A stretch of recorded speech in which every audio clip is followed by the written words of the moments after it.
गोवंश जनावरांची कत्तल करून मांसाची विक्री करणारा सराईत इसम जेरबंद। गुन्हे शाखा युनिट क्रमांक 1 ची उल्लेखनीय कामगिरी।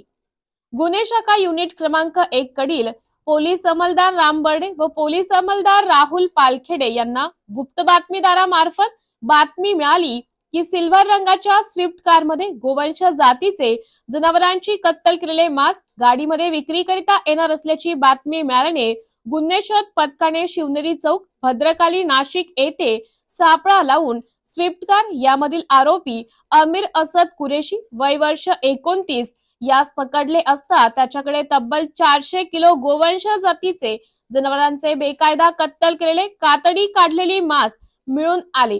सदरचे गोवंश मांस हे कोठून व कोणास विक्रीकरिता आणले याबाबत त्याच्याकडे विचारपूस केली असता त्याने सदरचे गोमांस हे संगमनेर येथून नाशिक शहरातील नटू चौधरी राहणार बागवानपुरा, भद्रकाली, नाशिक यास विक्रीकरिता आणले असल्याचं सांगितले।